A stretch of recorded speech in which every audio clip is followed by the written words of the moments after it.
wabarakatuh. Salam sejahtera buat kita semua. Om Swastiastu, Namo Buddhaya, salam kebajikan. Merdeka. Merdeka. Merdeka. Terima kasih. Ya, terima kasih Gus yang telah menyelenggarakan acara ini. Juga Mas Nurul, Pak Sekjen, Pak Muhardi, juga teman-teman Pak Haji Badri, juga Pak Silverter, Isan habis memberikan suatu gambaran tentang tegak lurus ini apa sih. Terus kemudian juga ada Pak Uce, ya terima kasih Bang sudah hadir. Demikian juga Bang Yanes. Ini mungkin bagian dari teman-teman yang masih komit dengan tegak lurus, ya, atau tunggu komando Pak Jokowi. Barangkali acara yang tadi sudah diberikan gambaran-gambaran oleh Bang Silverter, ya Pak Silver, berkaitan dengan tegak lurus ini sudah sangat jelas. Jadi sementara tadi juga saya di grup Ninja itu saya sudah diserang, ya. Kenapa kita ini kok masih seperti ini terus? Kali ada juga yang mengatakan bahwa kita ini larinya mau kemana sih? Ya. Tadi saya udah jelasin bahwa tegak lurus ini bukan kemauan relawan, tapi ini adalah kemauan presiden, kemauan relawan juga di dalamnya. Jadi bukan semata-mata kemauan relawan yang diinisiasi kepada presiden, tapi ini adalah kemauan bersama antara presiden juga relawan.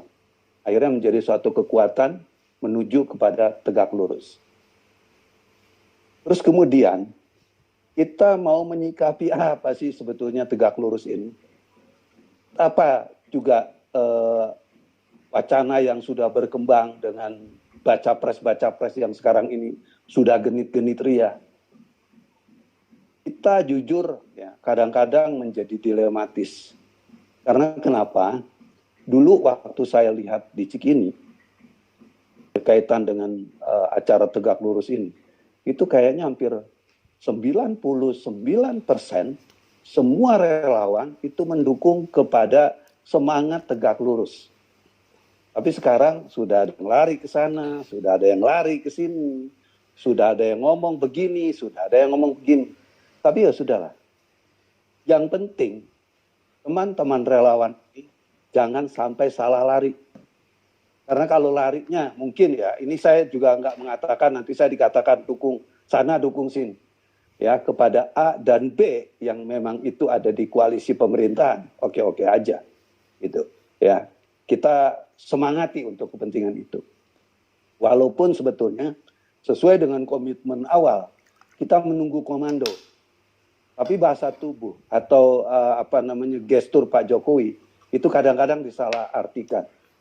Kemarin di grup Kuantum, di mana juga memang banyak sekali di situ grup relawannya, itu ada yang mengatakan bahwa, presiden ini berhasil rakernas ini sudah jelas loh, arahnya ke seseorang. Saya katakan, boleh saja begitu, tapi jangan salah juga. Saya melihat video presiden di Singapura bersama dengan seseorang juga yang kebetulan itu baca pres, itu juga gesturnya sangat happy, ya sangat seolah-olah kayaknya sangat nyaman. Cuma kalau kita mau ngomong seperti itu, saya pasti habis diserang, gitu. Ya, karena kenapa? Disangkanya saya sudah memblok ke sana atau saya sudah meninggalkan ini. Tidak. Konteks kami di Tegak Lurus adalah apa yang diberikan komando kepada relawan ya dari presiden itu yang kita ikutin. Mantap Pak Swedi. Bagaimana nanti dari misalnya nih ya di grup Ninja ini jujur aja sebagian besar ya itu sudah jelas arah dukungannya. Ya tentunya saya akan mengambil sikap, kita akan rapat, kita akan bicara ya. Saya juga udah bicara juga dengan teman-teman di tempatnya Ko Ahi waktu itu. Ya, jadi kalau seandainya nanti dari kubu kita ini itu saling berseberangan dalam konteks pemilihan presiden, kita jangan menyerah bangsa dan negara. Gitu. Cuma saya katakan bahwa kita hanya satu yang tidak boleh di sini yang kita pilih, yaitu dan itu harga mati. Kita nggak boleh arah ke situ. Ya. Nah, berkaitan dengan masalah perjuangan kita ke depan, terus nanti arahnya mau seperti apa?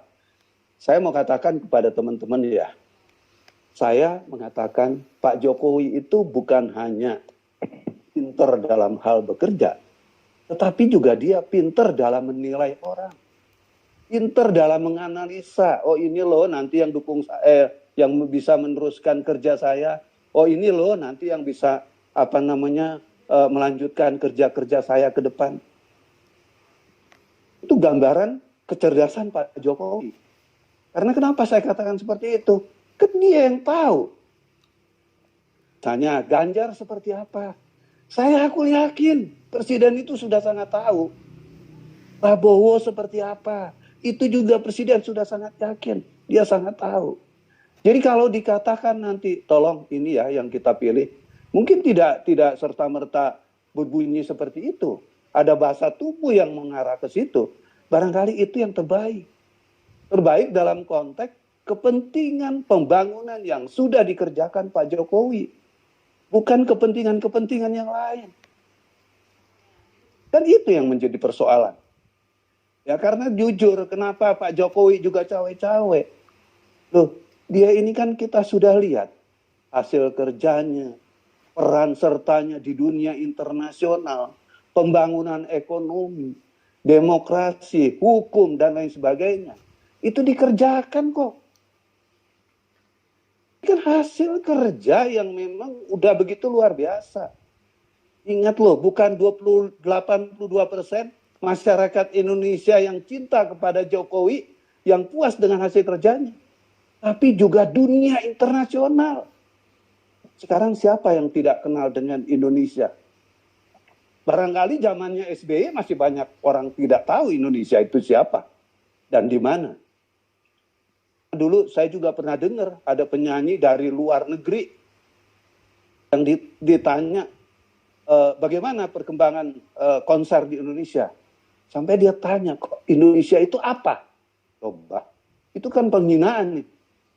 Tapi di zaman sekarang, ya, itu kadang-kadang ya sekelebatan kita lihat video-video di mana orang-orang luar negeri menuliskan kecintaannya kepada Presiden Jokowi. Ini luar biasa. Karena memang kenapa? Ya, dia jujur aja, Presiden ini melawan arus kebijakan dunia internasional yang biasanya harus manut kepada dunia internasional itu. Tetapi oleh Presiden Jokowi tidak, bukan begitu. Meminit suatu negara bukan tunduk kepada suatu negara atau negara-negara kuat, bukan. Tetapi bagaimana negara yang dipimpinnya itu harus menjadi yang terdepan, menjadi yang terbaik, menjadi yang diperhitungkan di dunia internasional. Sekarang kita bayangkan, siapa yang pernah bisa bayangkan Freeport bisa kita kuasai 51% sahamnya. Pernah nggak terbayangkan? Kalau bukan seorang Jokowi. Nah, ranah-ranah yang seperti ini, ya, itu nanti harus dipertahankan. Nah, siapa ini yang bisa membawa ini? Jujur, saya kemarin juga bicara dengan teman-teman. Mungkin 2024 sampai 2029 kita nggak pernah membayangkan apa yang dikerjakan Jokowi itu jauh lebih baik. Saya tidak pernah membayangkan itu gitu ya. Cuma di dalam konteks ini 5 tahun ke depan ya, apa yang sudah dibangun, apa yang sudah dikerjakan oleh Pak Jokowi itu bisa dipertahankan. Misalnya IKN berlanjut ya. Terus Freeport 51% itu nggak lepas lagi dari negara Indonesia. Terus juga hasil kekayaan alam yang sekarang udah dikelola oleh Indonesia, membangun smelter, itu juga harus tetap dipertahankan. Kalau itu bisa terjadi juga kan luar biasa gitu ya. Hukum, mafia tanah, mafia peradilan, ya itu juga harus bagaimana. Sekarang kan lagi dikikis oleh presiden ini tentang mafia tanah terutama. Itu juga harus dipertahankan. Terus bagaimana kepolisian menjadi lebih baik.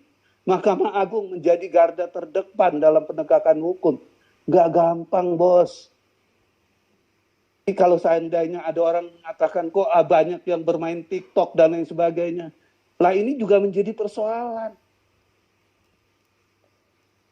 Cara ini bukan itu loh nanti. Ini yang dihadapi bukan masyarakat Indonesia yang jumlahnya hampir 300 juta. Tapi negara-negara kekuasaan di sebelah kita, Amerika, Australia, Eropa, itu bagaimana menghadapinya? Kalau kita bicara tentang lari pagi dan lain sebagainya, aduh, menurut saya itu pola lama. Karena masyarakat sekarang yang dipikirkan adalah bagaimana seorang calon presiden itu bekerja, memperhatikan rakyatnya. Jadi jujur aja, saya melihat ke depan, ya, saya hanya mengikuti apa yang dikatakan oleh presiden. Siapa yang terbaik itu yang dipilih, saya ikut. Nah, saya yakin nanti pun kalau seandainya memang ada kelemahan, saya berharap beliau tetap ada di dalam bagian pemerintahan itu sendiri. Kita pernah lihat negara Singapura. Lee Kuan Yew pada saat anaknya memimpin negara Singapura, Lee Kuan Yew tetap berperan, tetap bagaimana mengendos putranya untuk terus memimpin, menjadi Singapura yang terbaik. Kita berharap juga ini terjadi seperti di Indonesia. Jadi kalau orang mengatakan presiden cawe-cawe, aduh, kuper. Saya katakan bodoh orang seperti itu. Bego. Kalau kemarin, kenapa ya SBY kok nggak cawe-cawe? Ya, terus yang lain-lain nggak cawe-cawe terhadap apa yang sudah dikerjakan. Terus sekarang saya tanya, SBY itu yang dikerjakan apa? Banyak bangunan mangkrak kok yang terjadi. Apa yang mesti dikawal untuk bagaimana pembangunan yang sudah dikerjakan itu dilanjutkan? Ya malu dong yang mengikutinya. Ini presiden. Apa sekarang yang memang adalah sesuatu yang nggak terselesaikan. Seperti misalnya BTS, apa namanya tuh, internet ya, jaringan-jaringan itu ya. Itu nggak bisa terselesaikan karena kemarin dikorup dan lain sebagainya.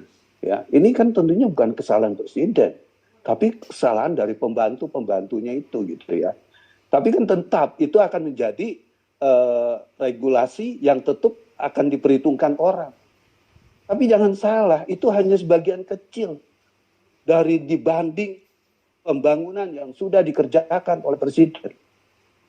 Makanya kita semangat dengan tegak lurus itu, itulah kecintaan kita kepada presiden, bukan semata-mata kemudian mencintai membabi buta yang tidak terukur. Bukan. Kita pakai akal bos, kita pakai mata yang kita lihat, kita pakai ilmu yang kita bisa pelajari. Jokowi itu the best. Terima kasih teman-teman. Oh ya, saya juga mengingatkan. Jadi jangan sampai ada lagi yang curiga. Ya, saya sudah katakan saya keluar dari Nasdem. Dan per tempo hari waktu saya mengadakan halal bihalal ninja ya di Hotel Bintang, itu sudah saya katakan di sana saya keluar dari Nasdem. Jadi saya tidak ada embel-embel lagi dengan partai tersebut. Sekarang saya menjadi orang bebas, saya tidak mengikuti partai manapun ya. Saya merdeka. Saya nanti menjadi relawan yang betul-betul relawan yang tidak mengedepankan partai. Terima kasih. Saya kembalikan ke pimpinan. Terima kasih. Assalamualaikum warahmatullahi wabarakatuh. Udah? Ya boleh Pak. Enggak. Oke.